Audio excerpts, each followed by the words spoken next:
Chill here with Sirius Dallas Moon. This is Soul Hour. Ascendant 27 degrees Cancer. Just leaving Procyon. And the midheaven 17 degrees Aries. We have Moon 21 degrees Pisces. Upline to trine Jupiter 22 in the first house in Cancer.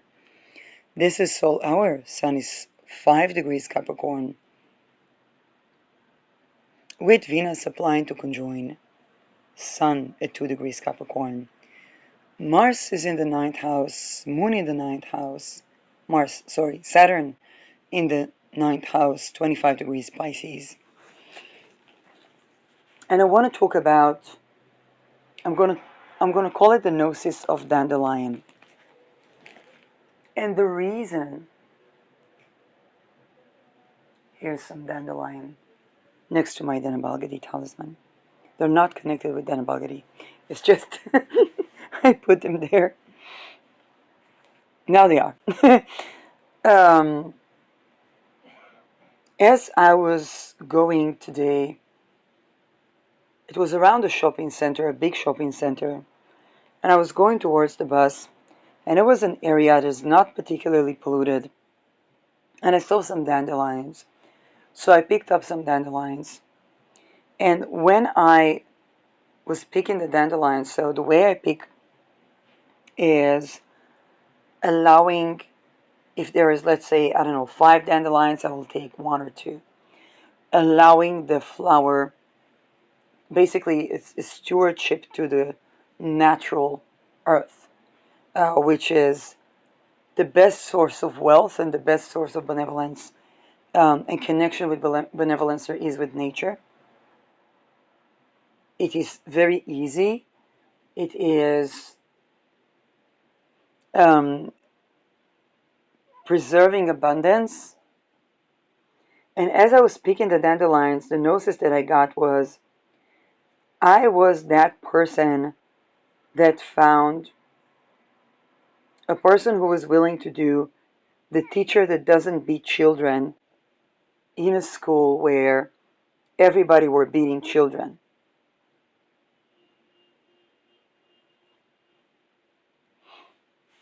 I was the person that was working for a credit card company without the credit card, refusing to do a credit card fraud.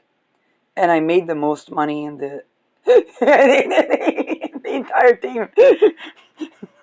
Okay?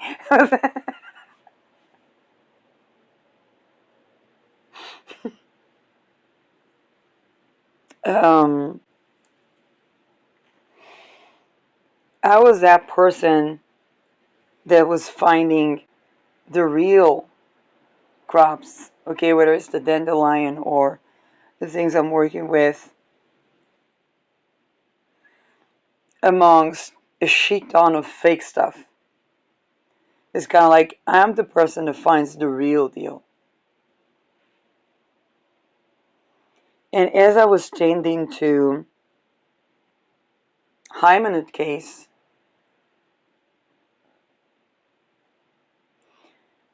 and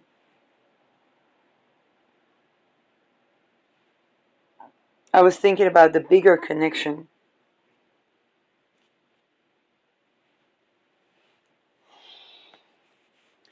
And I was understanding that with a midheaven in Mula Nakshatra, Neptune Mula Nakshatra,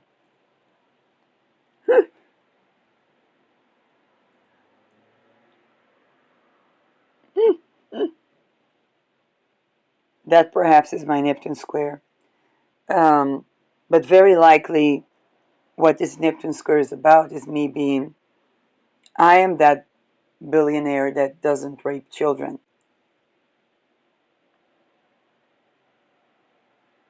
Because what the world needs is not people that say, oh, I don't have to make that much money. I will just make less money and not to partake in corruption. It's not flawed thinking, but it's just wrong. Okay, not going for the bigger problems of life is not is not preventing you from partaking in corruption.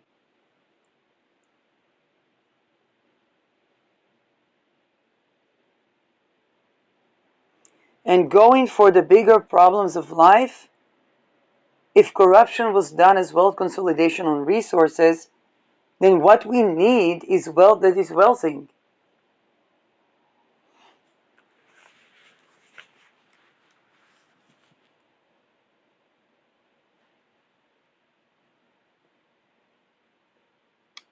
And I'm going to give an example that is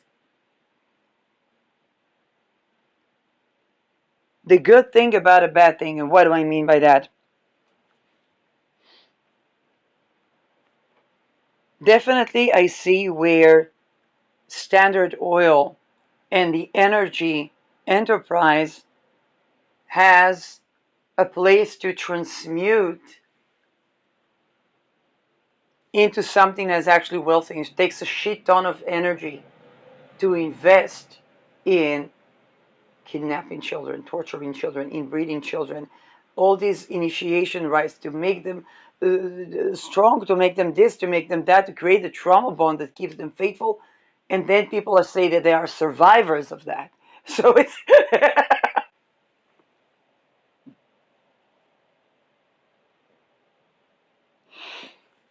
and one of my greatest attributes today. I had one lapsed where I was uncharacteristically for me expressing myself differently.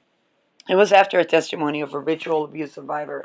But the one thing about me is authentically, I don't, how should I say that? If I look at something that I am really bothered by, let's say, I don't blame shame. I just look at it and say, okay, that kind of thing can happen in the world. How do I prevent that? Or what would be something that would be better for the world? Now, on that note, when Standard Oil was dissolved into 34 segments, John D. Rockefeller was not losing money. And the reason he was not losing money, and this is the reason why I am not supportive of any idea where Standard Oil remains a global conglomerate. I will tell my shipping company story again. When me and my mom were thinking to spend the winter in Europe, we folded our tails beneath our feet when we ran into the amount of snow. And then we wanted to take a ferry back to Israel. Two shipping companies were open. We run into one. They tell us we don't have. They tell look at it. 11-meter waves. We do not have anything sailing. But wait a second. Have some coffee. Let's ask our basically competing shipping company that was sitting next door, and they had a ferry back to Israel. And that's how we came back to Israel. It was an unforgettable ferry. The type of thing where you lay down and you stand up, and it's a good thing we're not a fan of alcohol. Okay, on special occasion, um, there's one thing, but uh, but that's basically, and my mother was surprised. How come they're in such good relations? They're competing companies. The answer to her surprise I found when I took a course of import and export by recommendation of someone I was studying Dutch with. in Israel. And she took that course. She was very happy. I said, for the sake of it, it's not too much money. Let's take a course. I love studying. And so, two things I remember to this day. One, small company, small shipping company. Big company, big shipping company. Okay, it can be the best shipping company in the world. If they lost your package and they're a big company, it's a needle in a haystack. And the second thing is, when we have more of, okay, when we go from basically in investment language, when we go from blue ocean to red ocean, okay, if we have one shop that sells clothes, people are gonna buy there when they absolutely need it, which means that they already tried to tailor themselves. They went to the tailor. They don't know what is this weird alien of a product, and that is considered blue ocean. When we have five of them, unless somebody has a really bad feng shui, all five of them will be profitable.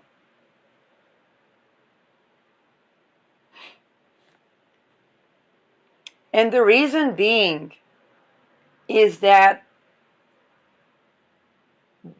when people get to know what the product is, then they don't try one company. For example, I was exposed to a blue ocean when the buttercream talismans began to show up. And then it was very interesting to try one from this occultist, one from that occultist, one from that occultist. And when you make them work together, this is where the okay, think about, you order a meal from this mama house, from this home cooking, from that home cooking, and then you mix them because that works better for for you. And so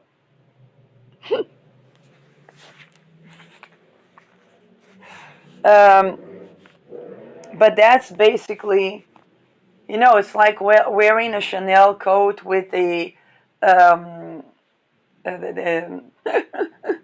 I know everybody Nazi, but I'm trying to give a relatable. Now I gotta go for Louis Vuitton.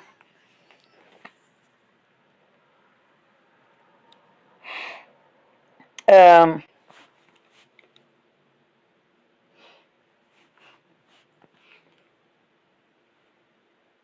yes.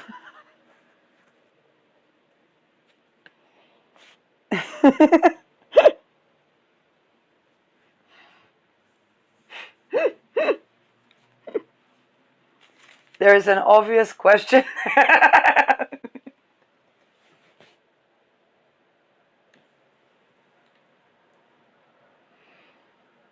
um,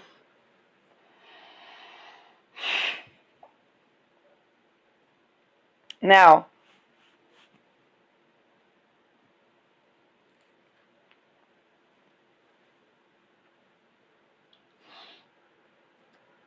the reason John D. Rockefeller did not miss a lot of money on Standard Oil. See, I'm not going to ask about Achboon right now without telling that preliminary. Okay, so the reason Standard Oil did not lose a lot of money upon being dissected into 34, almost like Isis and Osiris. And this is because of the same concept of the shipping companies.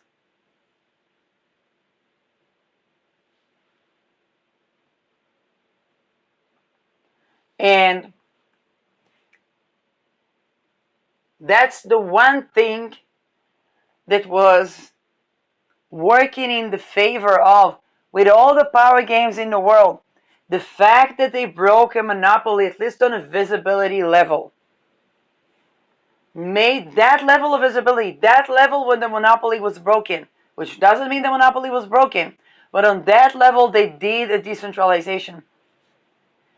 That alone was enough for the gas and oil consumer to alleviate some of the stress of the monopoly. Monopoly creates antagonism, even when it's a one world religion. It's marketing.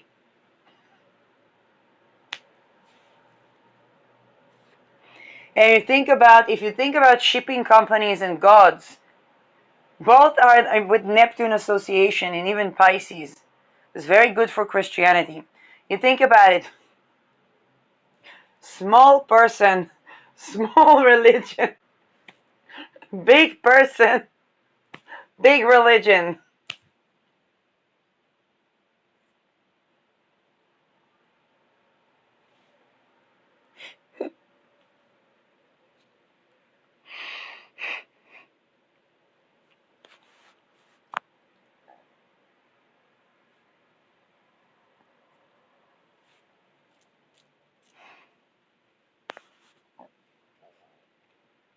Now,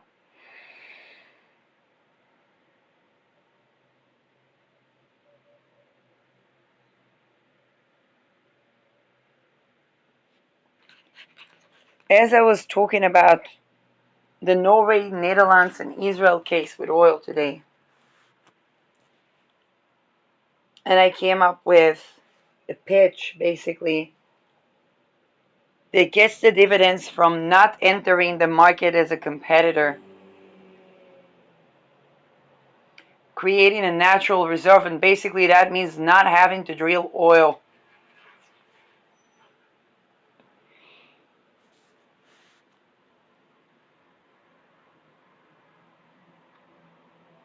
It was made possible because Norwegian did the 50-50 rule. As they basically set the standard to the already trying to reassemble Standard Oil.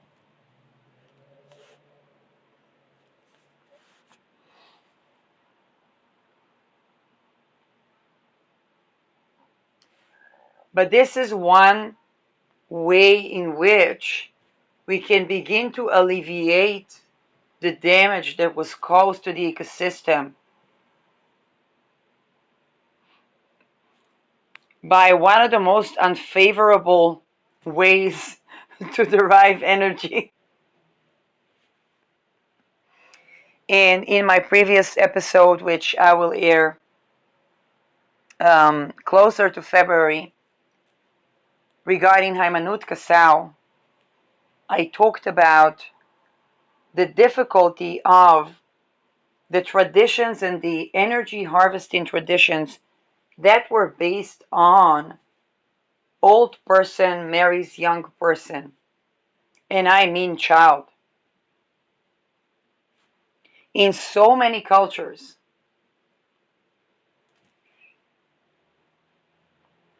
that the reassembling into a global monopoly in order to create a one world culture or one world religion, that's already Neptune in Aries. This is because it's causing us to worldly and globally reassess religion, cultures, and costumes, whether we like it or not. Now, in terms of yin and yang, masculine, feminine, the 1911 May 25 dissection of Standard Oil into 34 segments. Osiris in Standard Oil.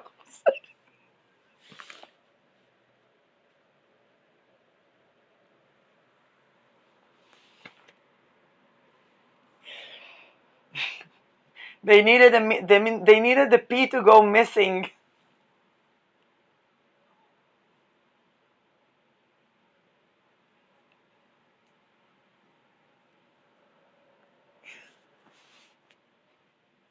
Mercury is in Mula Nakshatra, folks. We have wealthy satire. And Dante was a human trafficker. Dante was a human trafficker that built 15-minute cities to be bombed. Anyway,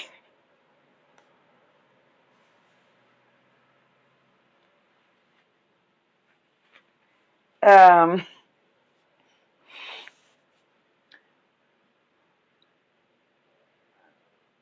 that Osirisine of Standard Oil, okay, was a young move. The reason that Standard Oil remained not a lot of people know that. You threatened the entire world economy. What did you think will happen? As a person that tends to political assassination prevention, political, Pluto, economy, esoterics, psychology, occult, oil, oil, oil, oil, oil.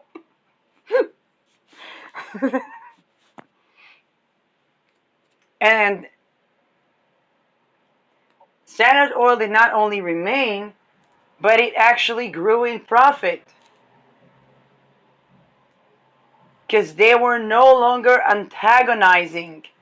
They were showing that they can be one of 34, at least in one level of visibility. They've let go of one. I know that's not how Rockefeller saw it, but they let, the judge must have had to market him the idea. um, but on a level of showing that they can be in 34 names that work with each other in union, Venus, yin, began to offset the excess yang that could have dried Standard Oil. Good thing, bad thing, who knows? But they needed that to know that we cannot offset. And I talked about it in 2017, year one to the global world. Yin Science, Spirit of Matter, on YouTube.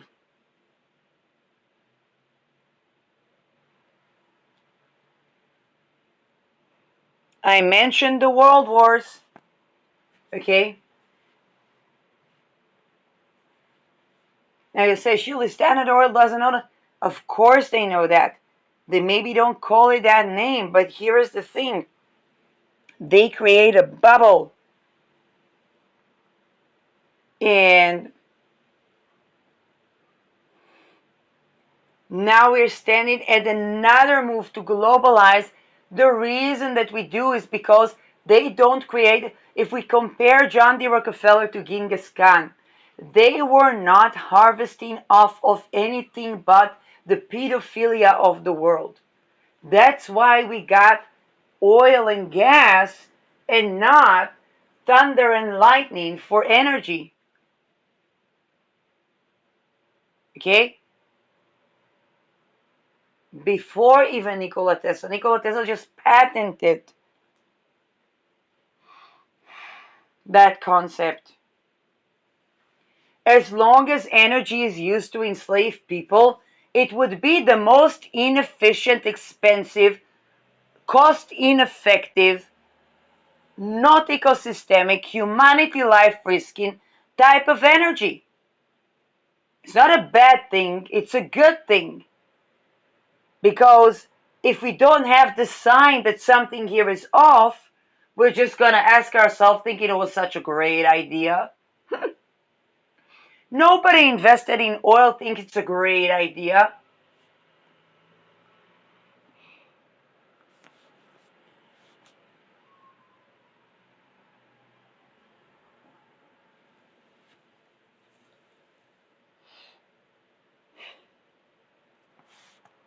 Is it a great idea for the planet? No. What are we gonna eat? Not fish, not algae, not anything that needs water to sustain. What are we gonna eat again? There are gonna be a couple of folks in Svalbard arguing over dried fish. You see, if the Inuit raid Svalbard's,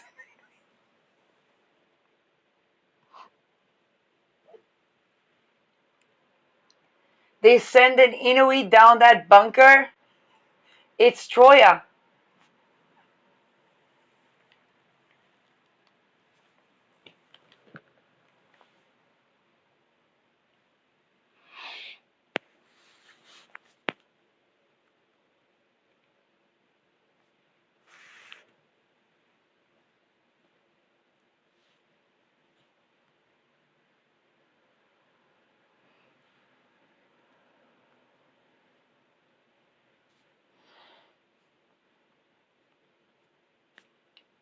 Now, what's that to do with Haymanut Kassal?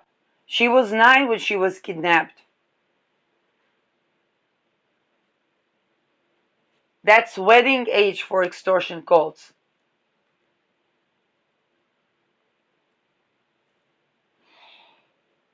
What happens if people are going to make that global? A shit ton of criticism. There was an empire that convinced its people to throw baby girls into the river.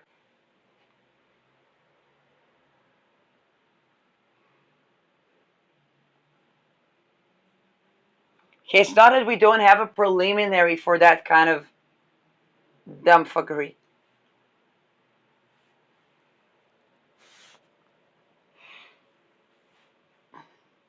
But that dumbfuckery has a price tag.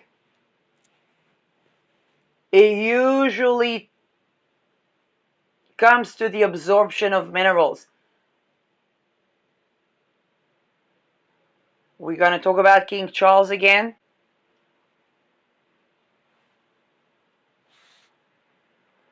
Now, in the Black Death, there's the Spanish flu, the Black Death. One of these things that occurred and killed the entire aristocracy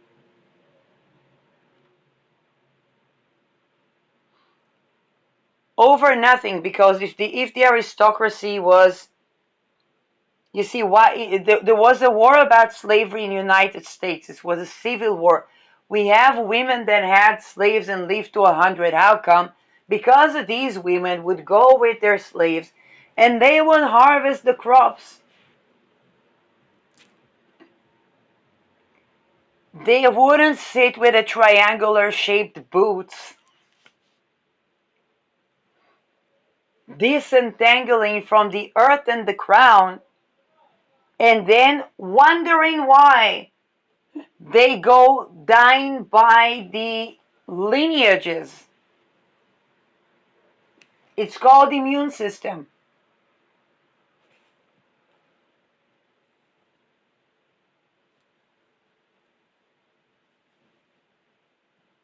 It's not for nothing that with everything going through Mula Nakshatra, I found the amaranths and the nettles and the mallow and the dandelions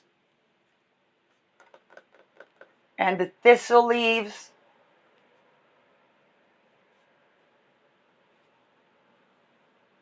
And everything that grows anyway.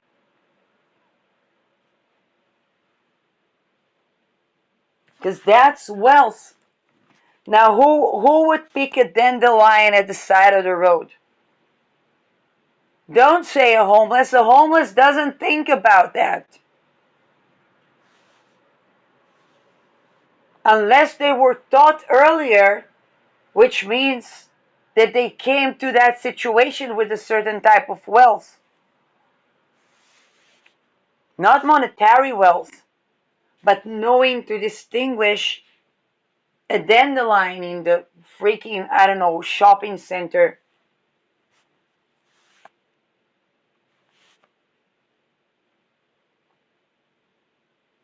I was walking today around soils I'm sorry, I was walking in the neighborhood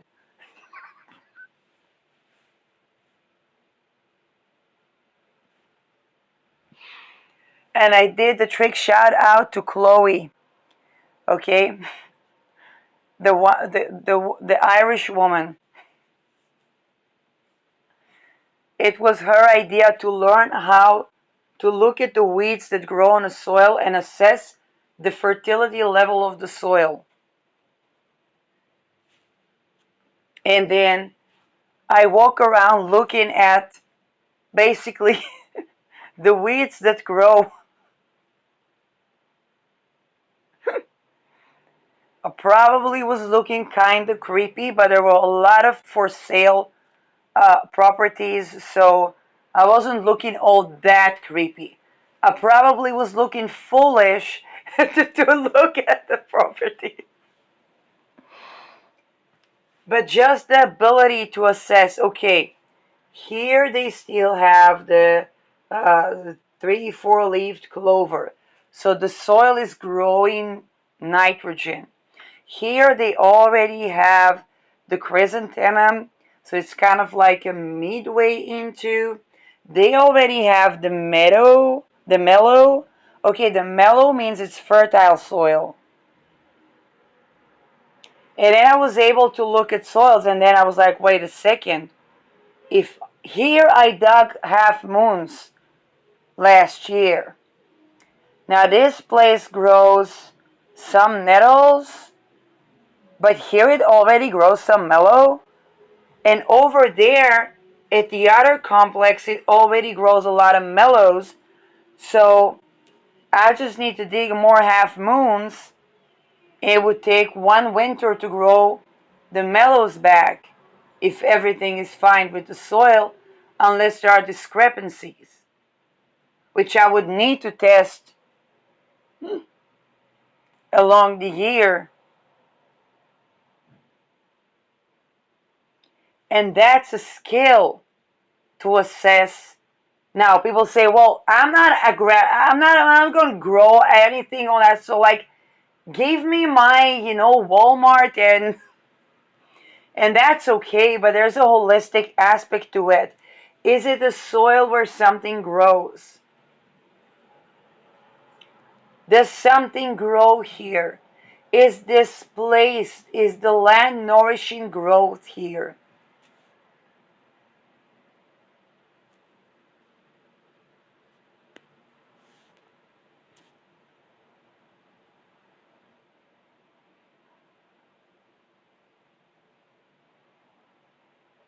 And then I saw property for sale. It was the second floor. I climbed to the second floor. 41 years old woman that loves gardening. Not the sickest person on earth. It was difficult for me to climb to the second floor. The property was for sale. And I was thinking, other than investment property, who can make this place their home? It was probably built for people in a time where they discounted the disabled people. Either they had a community where the disabled would be in their, I don't know, old house, or it was a type of community, it was a type of culture of people that lived in this particular, the people that built that were building it either off or for a culture where they were discounting that anybody that could not climb to the second floor, where it's disabled people, elderly people.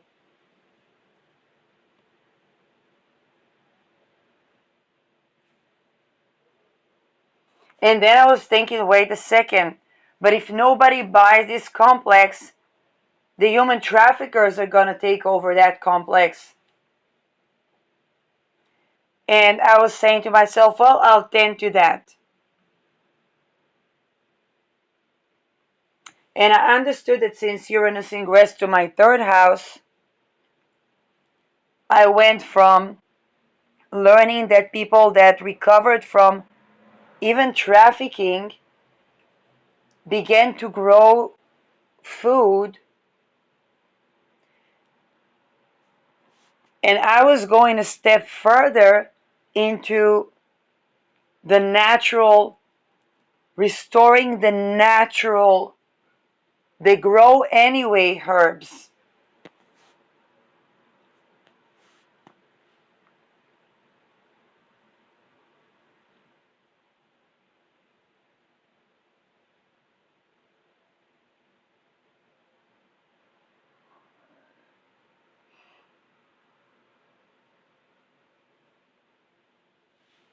I was learning how to restore land to become fertile with minimum effort and zero water.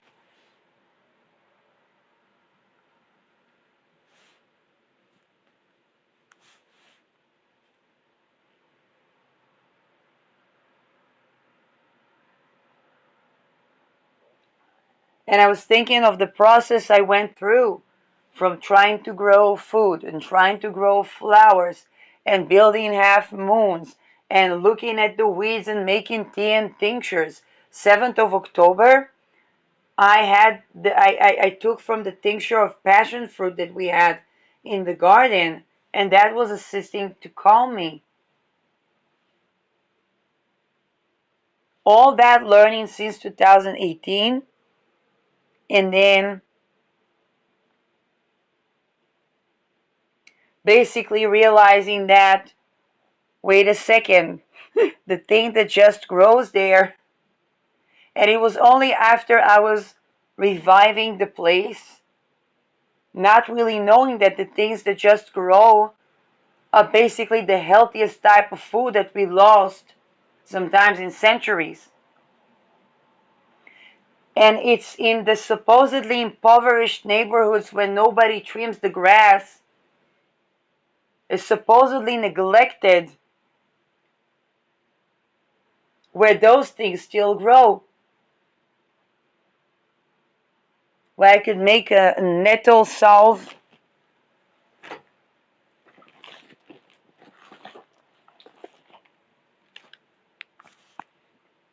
or a amaranth, something that looks like the prickly amaranth salad.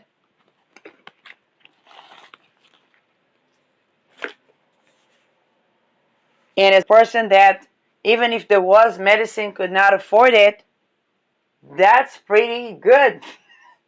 That's probably better than a lot of the things that I can't afford. Doesn't mean that we don't need medicine.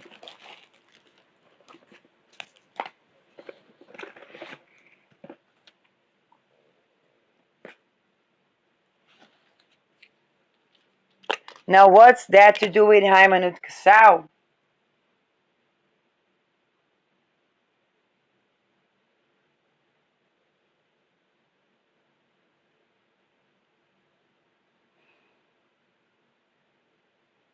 It's the understanding, first of all, that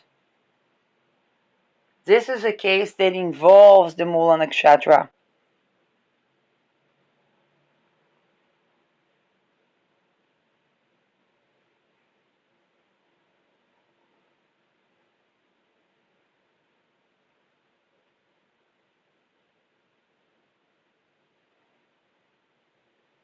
This is a case that really does shift the many things that the world will need to tend to.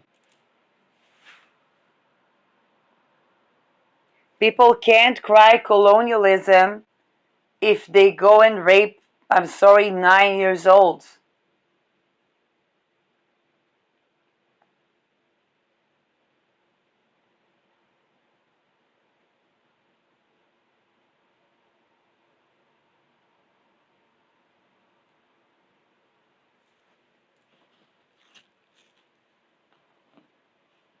Within the communities,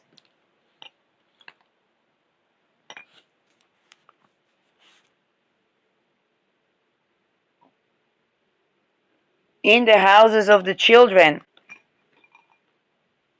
So we're talking about there's the thing called the enemy from outside and the enemy from within. When it's that much of an enemy from within, they should not be surprised when even colonialism, if it comes to abolish child trafficking,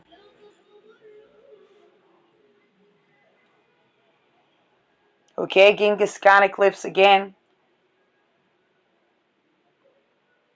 Now, to reassemble Standard Oil, they would need to decide what they do about the P word, what they do about pedophilia, because they're going for a one world religion.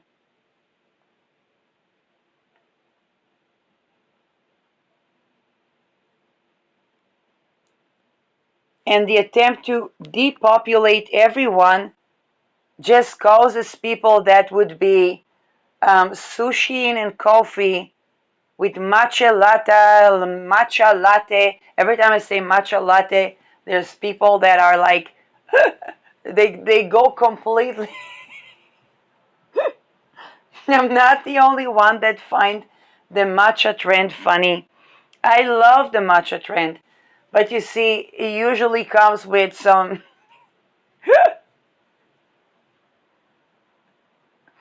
I mean, how do you drink a cappuccino with ice cream and some whipped cream? So taking that type of behavior of trying to normalize pedophilia just takes the sushi and matcha people to the amaranths and the nettle fields looking for a Heimanut.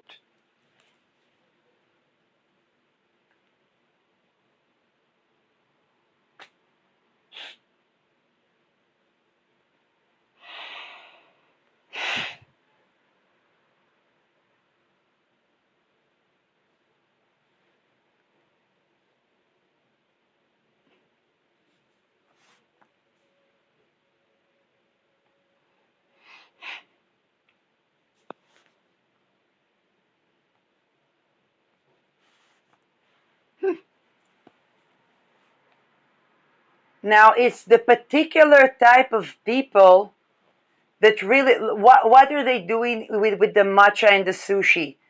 They're having a setting that looks normal when they're studying. So what are they gonna do when they run into the nettle and the mallow? First of all, they're gonna sit by the sushi and the matcha and try to look normal.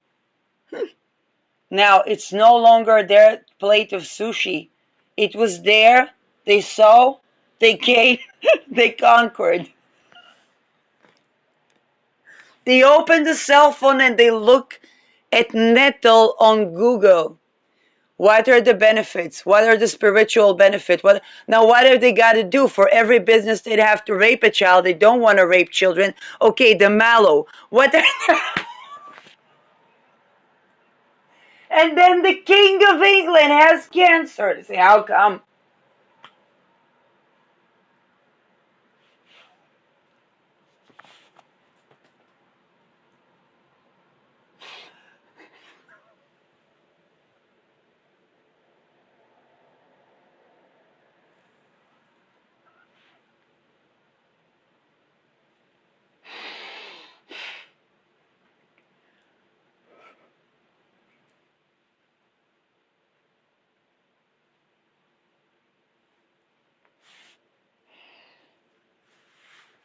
What do you do for a living? I'm an entrepreneur.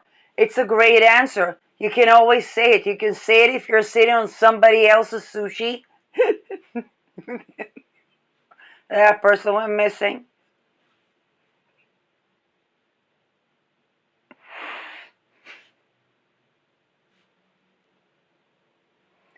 And you can say it, God forbid, if you're sitting on your own sushi once a millennia.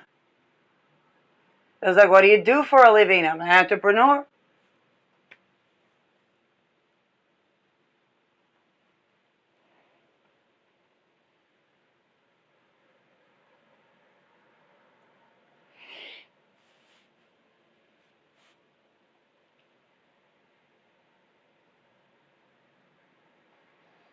Now, here is the lovely thing. It's not that just the indigenous that deal with this child marriage trauma. It's, they have a common problem with the elite.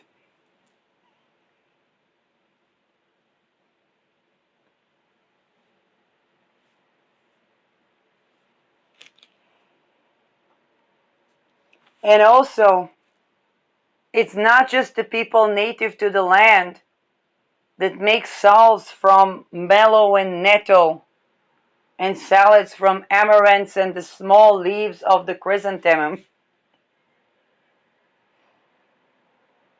Is the people that got kicked out kicked out of Epstein Island PhD class.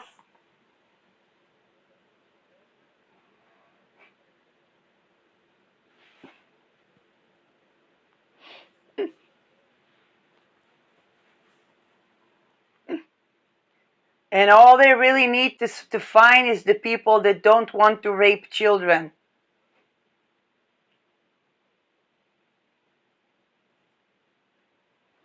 or to rape in general.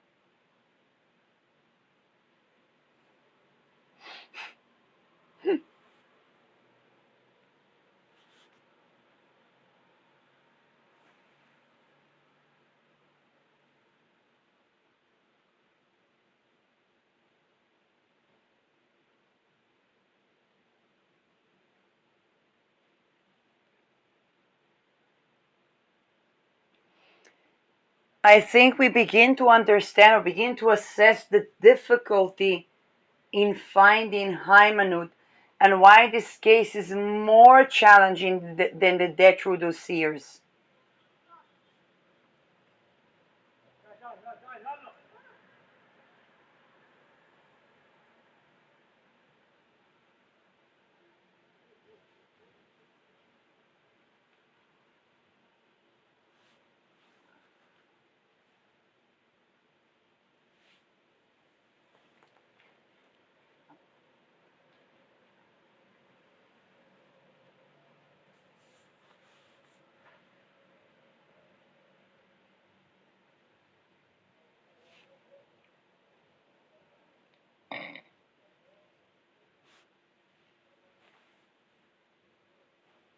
Again, I go back to 2017, which was year one in the cycle we're having. That was when the women, okay, not the men, the women had to deal with the fact that what they swiped under the rug and even maybe participated in was considered a Me Too.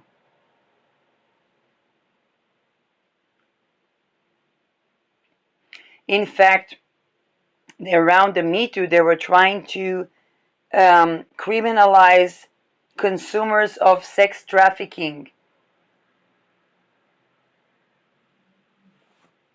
And there were working ladies that said, wait a second, but isn't the wife that is sleeping with the husband for new furniture also harlotine herself? They did not even, both the working ladies and the married ladies didn't understand an animal called willing consent sex.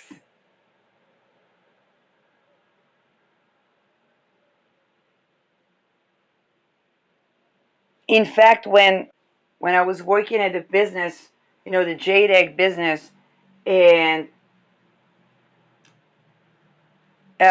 we discovered suddenly ladies that as they were beginning to heal just the physical trauma, okay, around, I'm not talking about rape, talking about not really knowing when they're even ready, for sex, then they began to heal candida.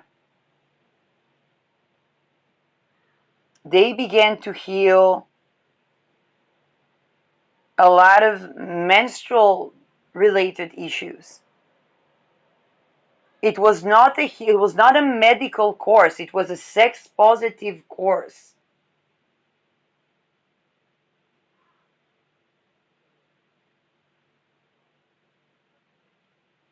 To that, I would add meeting the non erotic needs of the self and the child self needs.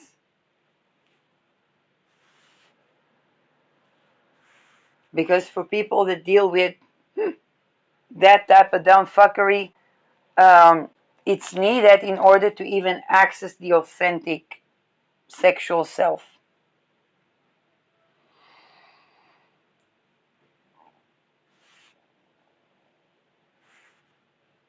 Now,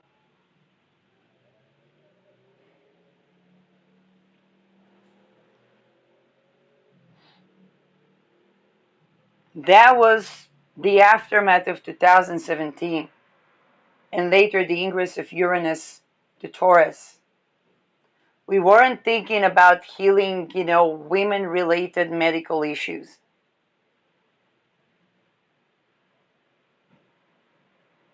But we found out that practicing embodied connection to sexuality that is honoring of our boundaries and does not perpetuate trauma is healing a shit ton of stuff.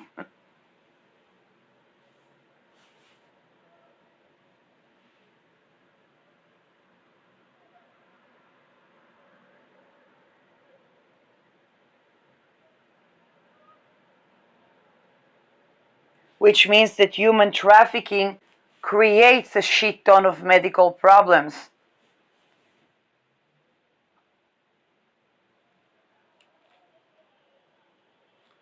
In fact, what if that's what it's designed to do?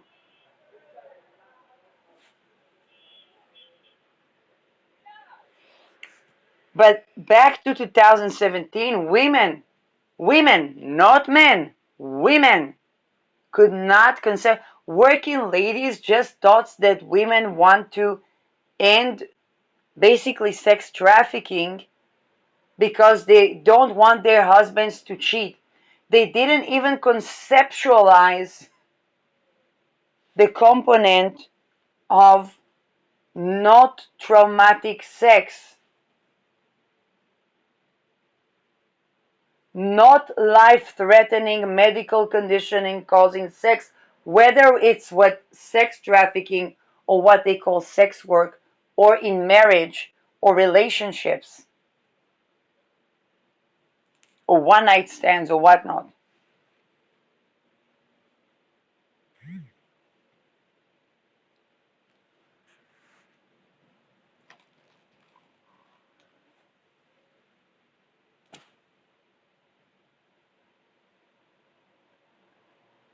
Now,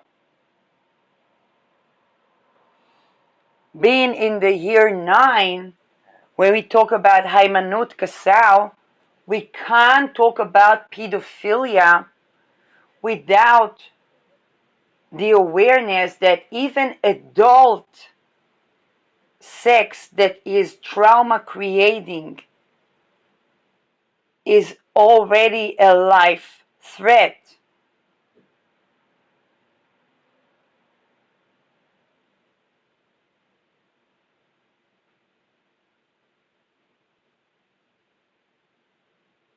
And it's not just the women that thought that the Me Too went too far, it's an entire world that's participating in horrendous crimes against humanity itself. Humanity doing crimes against humanity because it's their culture, because it's their religion. And something inside many people knows it's not.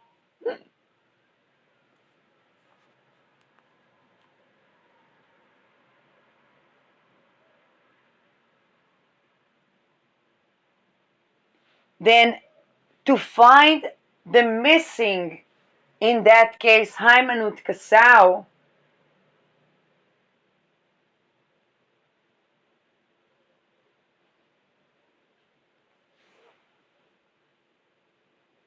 and to beg the question, which is the home, the culture, the environment, religious or not religious, that she can return safely to or arrive safely in or at. is a question regarding all children, even born to the best of the best, born even to the royal family.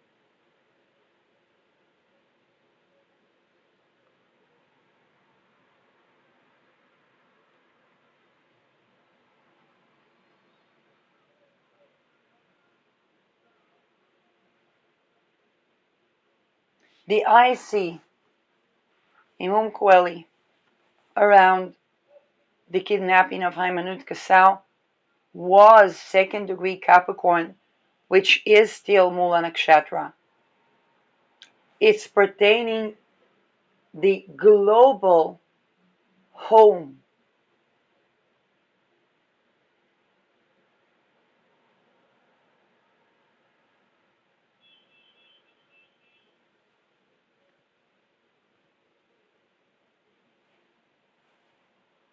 What does it mean to return? What does it mean for Haymanut Kasau to return home? And if we want her alive, we can't bring her to any environment, let alone housing, that is still rapey. What does it say? What does it mean for the world? And one prediction that I didn't have, but I should have had, is that when people talk about the second coming of, they were forgetting to mention that it's in the missing that the supposed second coming of is.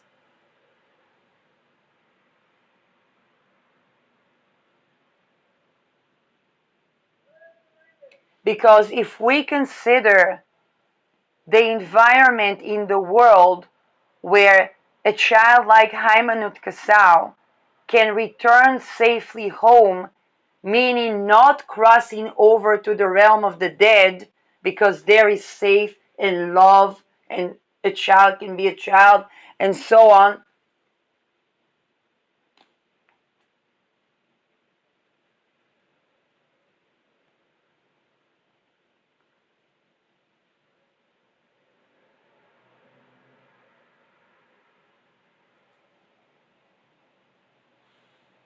If this would be utopia for it not to be Haymanut Kasau returning home, meaning to love, to safety, if this would be utopia, that it would not be that she's dead, and that's the only way that she can be home, safe, free, in love, not in love romantically, in love, around, surrounded with love.